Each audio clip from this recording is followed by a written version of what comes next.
അപ്പോൾ നത്തോലിമ ഉപയോഗിച്ച് തയ്യാറാക്കി എടുത്തിട്ടുള്ളൊരു കിഡിലൻ ഐറ്റം കണ്ട് നോക്കാം. നത്തോലിക്ക് ഞങ്ങളവിടെയൊക്കെ ബത്തൽ എന്നാണ് കേട്ടോ പറയുക. നിങ്ങളുടെ നാട്ടിലൊക്കെ എന്താണ് പറയുകയെന്ന് കമൻറ്റിൽ അറിയിക്കണേ. അപ്പോൾ ഞാനിവിടെ 1 കിലോ നത്തോലിയാണ് എടുത്തിട്ടുള്ളത്. ഇത് ഇതുപോലെ ക്ലീൻ ചെയ്ത് കട്ട് ചെയ്തെടുത്തിട്ടുണ്ട് കേട്ടോ. ഇങ്ങനെ കട്ട് ചെയ്തെടുക്കണ നിർബന്ധമൊന്നുമില്ല. ഫുള്ളായിട്ട് ബത്തൽ ഉപയോഗിച്ചിട്ട് കട്ട് ചെയ്യാതെയും ഇത് തയ്യാറാക്കി എടുക്കാൻ പറ്റും. പക്ഷേ ഞാൻ നന്നായിട്ട് മസാലയൊക്കെ പിടിക്കാൻ വേണ്ടിയിട്ട് ഇതുപോലെ കട്ട് ചെയ്തെടുക്കുന്നുണ്ട്.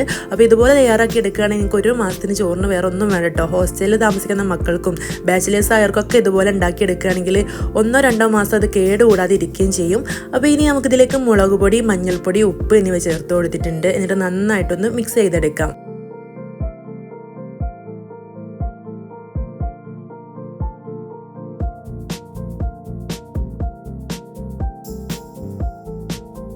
ഇനി ഒരു ചട്ടി ഗ്യാസ് സ്റ്റോപ്പിൽ വെച്ച് കൊടുത്തിട്ട് അതിലേക്ക് നല്ലെണ്ണ ഒഴിച്ചു കൊടുക്കുന്നുണ്ട് കേട്ടോ. ഞാനിവിടെ ഒരു 100 ഗ്രാം നല്ലെണ്ണ ഒഴിച്ചു കൊടുത്തിട്ടുണ്ട്.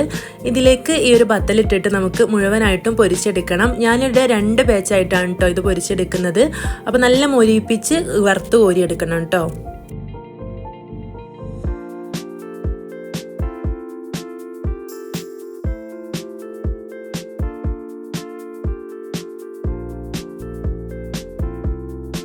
രണ്ട് ബാച്ചും ഇതുപോലെ വറുത്ത് കോരി എടുത്തിട്ടുണ്ട്. അപ്പോൾ നിങ്ങൾക്ക് അറിയാലോ 1 കിലോ ബത്തലുണ്ടെങ്കിലും വറുത്ത് കഴിഞ്ഞപ്പോൾ തന്നെ അതിൻ്റെ പകുതി ആയിട്ടുണ്ട് കേട്ടോ.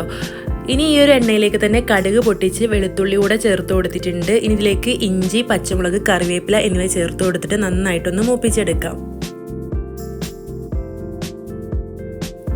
1/2 കപ്പിനടുത്ത് വെളുത്തുള്ളിയും 1/4 കപ്പ് ഇഞ്ചിയും അതുപോലെ 5-6 പച്ചമുളക് വട്ടത്തിൽ കട്ട് ചെയ്തതും കുറച്ച് കറിവേപ്പിലയാണ് ചേർത്ത് കൊടുത്തിട്ടുള്ളത്. മുളകിൻ്റെ എരിവിനനുസരിച്ചിട്ടൊക്കെ അളവ് കൂട്ടിയും കുറച്ചൊക്കെ എടുക്കാം കേട്ടോ.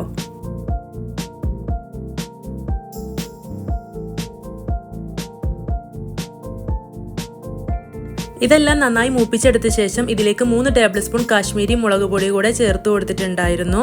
എന്നിട്ട് അതും ഈ ഒരു എണ്ണയിലിട്ടിട്ട് നന്നായിട്ടൊന്ന് പച്ചമണക്കൊന്ന് മാറുന്ന വരെ മൂപ്പിച്ചെടുക്കുക. ഇതിലേക്ക് നമ്മൾ ഫ്രൈ ചെയ്ത് വെച്ചിട്ടുള്ള ബത്തലും കൂടെ ചേർത്ത് നന്നായിട്ട് മിക്സ് ചെയ്ത് കൊടുത്ത ശേഷം ഇതിലേക്ക് 1/2 കപ്പ് വിനാഗിരി ചേർത്ത് കൊടുത്തിട്ടുണ്ട്.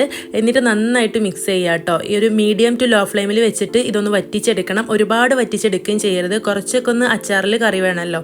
അപ്പോൾ ഇതുപോലെയാണ് ഞാനിവിടെ വറ്റിച്ചെടുത്തിട്ടുള്ളത്. ഈ ഒരു വിനാഗിരിയിൽ കടന്നിട്ട് ഈ ഒരു ഫ്രൈ ചെയ്തെടുത്തിട്ടുള്ള മീനൊക്കെ നല്ല സോഫ്റ്റ് ആയിട്ട് കിട്ടും.